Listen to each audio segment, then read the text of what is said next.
नमो भगवते वासुदेवाय, श्री कृष्णाय गोविंदाय, नारायणे नमो नमः। आप सभी को मेरा श्रद्धेय नमन। जैसा कि आप सभी जानते हैं कि गीता श्री हरि के मुखारविंद से निकली हुई एक अलौकिक एवं दिव्य वाणी है, जिसको यदि हम आत्मसात करें तो व्यवहारिक जीवन में सफलता की प्राप्ति हो सकती है। गीता के गूढ़ रहस्यों को, गीता का सार पुस्तिका के माध्यम से मैं आप तक पहुंचाने का प्रयास कर रही हूं और आशा करती हूं कि अपने व्यवहारिक जीवन में इसका उपयोग करके अपने जीवन को सुखद एवं उन्नत बनाते हुए जीवन के हर पथ पर आगे बढ़ते जाएंगे।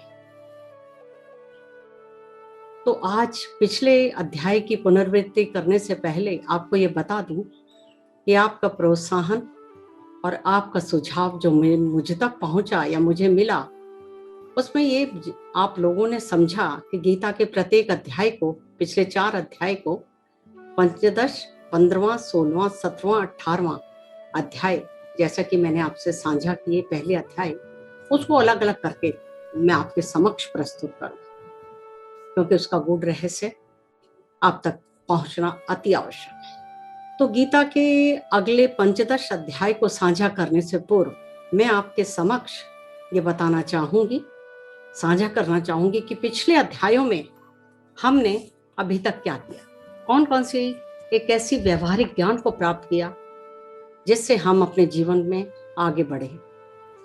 कायरता का दमन, अज्ञानता एवं ज्ञान का प्रकाश, स्थिर बुद्धि प्रज्ञ, निष्काम करने की प्रेरणा, अज्ञानी व ज्ञानवान पुरुष के लक्षण और योग पुरुष के लक्षण, और ज्ञान की महिमा एवं सांख्य योग एवं कर्म योगी के लक्षण, और भक्ति सहित ध्यान योग और आत्मोद्धार की प्रेरणा, मन का निग्रह और योग भ्रष्ट पुरुष के लक्षण, ज्ञान की प्राप्ति, अध्यात्म योग की महिमा और विज्ञान सहित ज्ञान का प्रकाश, आसुरी शक्ति एवं अन्य देवताओं की उपासना के बाद भी उस जो फल है वो श्री कृष्ण की प्राप्त होना, ब्रह्म अध्यात्म एवं कर्म के विषय में भी लेकर अर्जुन के अनेक जिज्ञासा को शांत करने किया, और जगत उत्पत्ति का विषय, आसुरी प्रकृति की निंदा, सकाम एवं निष्काम भक्ति योग एवं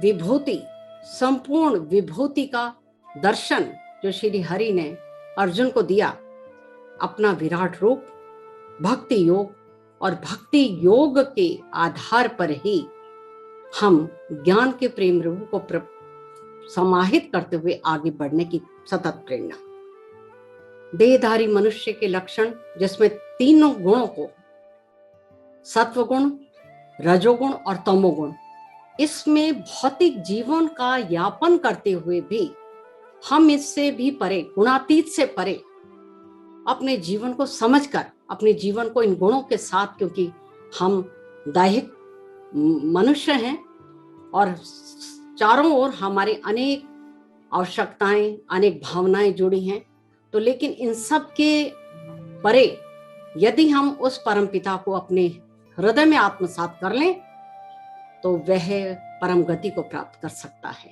भगवान की शरण से मिल सकती है।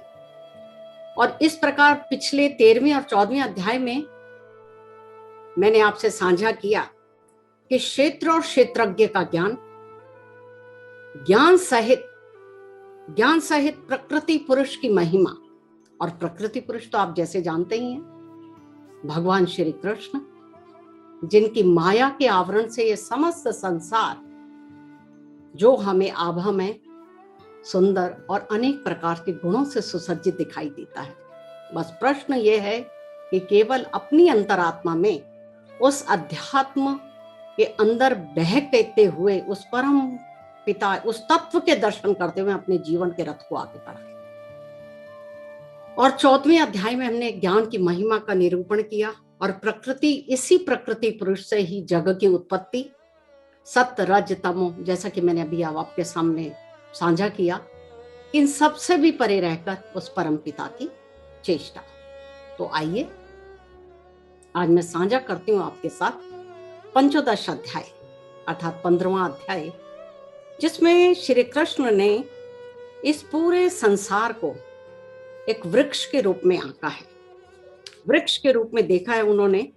और ये संसार वृक्ष है, ये संसार, उनका कथन है कि संसार वृक्ष है और ब्रह्मा जी ही इसके निमित्त हैं, जिन्हें अध या हिरण्य गर्भ के नाम अध के रूप से जानते हैं, क्योंकि आपको पता है कि ब्रह्मा विष्णु महेश सृष्टि के त्रिदेव पालन करता है और वेद इसके पत्ते और यज्ञों के द्वारा ही इस संसार रूपी वृक्ष का पालन परिपोषण किया जा सकता है।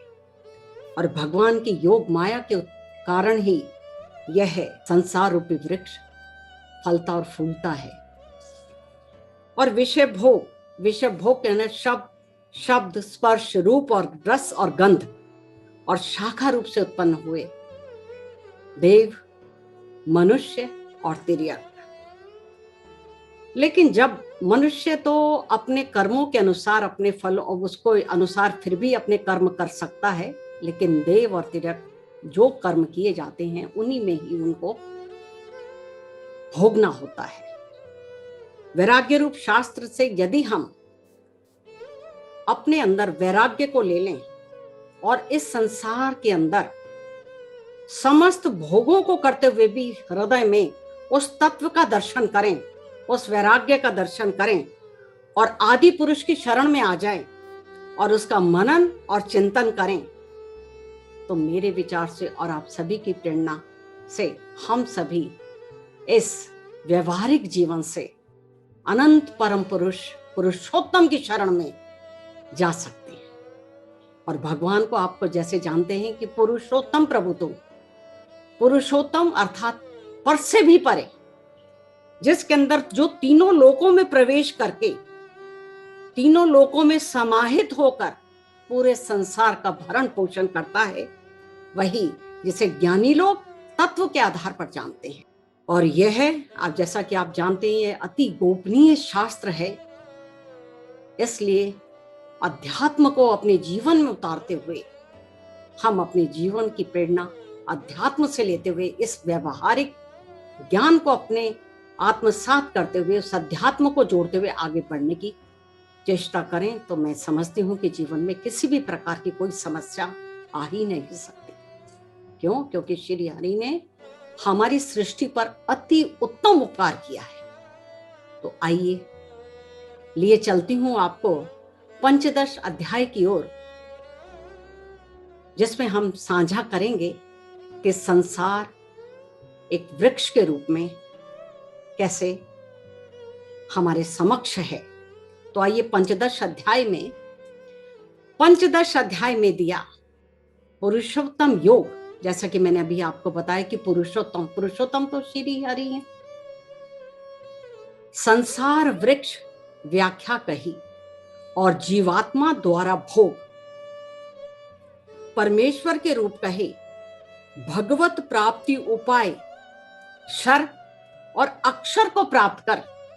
जब तुम क्षर और अक्षर की दोनों की आत्मसात कर लोगे तो उस भगवत स्वरूप हो जाए। भगवान बोले, हे पार्थ, संसार वृक्ष को जान, वेद सभी पात इसके और शाखा ब्रह्म महान, शब्द रूप रस और गंध कोपले बन छाई, ममता वासना कामना अहंकार, किस ममता वासना कामना अहंकार सब जड़ों में आई। संसार वृक्ष सर्वत्र व्याप्त, तत्व ज्ञान तू खोल। देखिए क्या समझाते हैं, संसार वृक्ष सर्वत्र व्याप्त, तत्व ज्ञान तो खोल। योगी पुरुष आते नहीं इस प्रवृत्ति की ओर। योगी पुरुष ध्यान नहीं देते, वो अपने उसमें तत्व दर्शन में मस्त रहते हैं। दृढ़ निश्चय अब ठान ले हे पार्थ, दृढ़ निश्चय अब ठान ले हे पार्थ महान, परमेश्वर का मनन कर, निज ध्यान संधान, निज ध्यान देना पड़ेगा। अपने आत्मा को तुझे प्रकाशित करना, निज ध्यान संधान करना पड़ेगा। उस आत्मा आसक्ति को जीत ले, आत्म स्वरूप में लीन, मान मोह अब त्याग दे और तत्व में हो जा विलीन। लौट कभी आता नहीं संसार वृक्ष की ओर, जो स्वयं प्रकाशक है अपना। देखिए कितनी बड़ी बात कहती, वो जो कहते हैं लौट कभी आता नहीं संसार वृक्ष की ओर, जो स्वयं प्रकाशक है अपना, उसको समझ तू भोर। कितनी बड़ी बात है, हमें स्वयं को प्रकाशित करना होगा। इस सनातन देह में मरे मेरे ही सब अंश, विषय भोग में लिप्त, विषय भोग में लिप्त अज्ञानी रहे इसमें ना कोई संशय। ज्ञान रूपो विवेक धर। फिर कहते हैं अर्जुन से श्री कृष्ण कहते हैं ज्ञान रूप विवेक धर, आत्म तत्व पहचान। ज्ञान रूप विवेक धर आत्म तत्व पहचान, संपूर्ण जगत मेरा ही प्रकाश। तो इसका कर भान, इसको जान ले कि संपूर्ण जगत मेरा ही प्रकाश है। अमृतमयी यह चांदनी मेरी, और वनस्पतियों का भी मैं स्वामी। प्राण अपान से युक्त सदा, मैं वेदों का ज्ञानी। समस्त वेद मेरे ही संरक्षण के में आते हैं। अपरा परा प्रकृति, अपरा परा प्रकृति पहले भी मैं समझा चुकी हूं। अपरा परा प्रकृति मेरी, क्षेत्र क्षेत्रज्ञ को जान।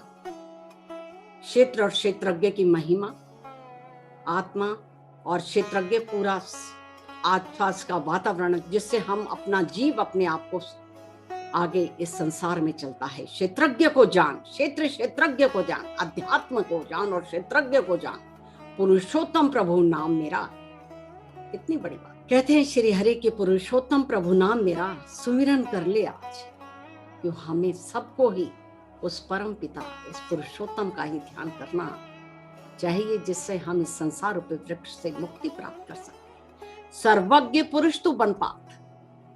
और फिर कृष्ण अर्जुन से कह रहे हैं कि हे पार्थ, तू सर्वज्ञ पुरुष बन जा, अर्थात तेरे में सब प्रकार का योग, ध्यान, अध्यात्म, सब प्रकार का तू पुरुष बन जा। हे पार्थ, तू सर्वज्ञ पुरुष बन और वासुदेव कर ध्यान। वासुदेव श्री कृष्ण, श्री हरि, पुरुषोत्तम प्रभु, उसी का ही ध्यान करने पर ही हम उस परम पिता को प्राप्त कर सकते हैं। रहस्य में ये शास्त्र है, ये बड़ा गूढ़ रहस्य है। जैसा कि आप जानते हैं, गीता का ज्ञान वेद और अध्यात्म पे निर्भर करता है, और अध्यात्म की जागृति ही, तत्व का दर्शन ही हम उसको आगे बढ़ा सकते हैं। रहस्य में है ये शास्त्र, इसकी महिमा तू जान। रहस्य में ये शास्त्र है, इसकी महिमा जान। पुरुषोत्तम प्रभु कृपा की, पुरुषोत्तम प्रभु की कृपा इस भूलोक पर छाई। पुरुषोत्तम प्रभु की कृपा इस भूलोक पर छाई। अविनाशी परमात्मा, अविनाशी परमात्मा तत्व में पड़े दिखाई।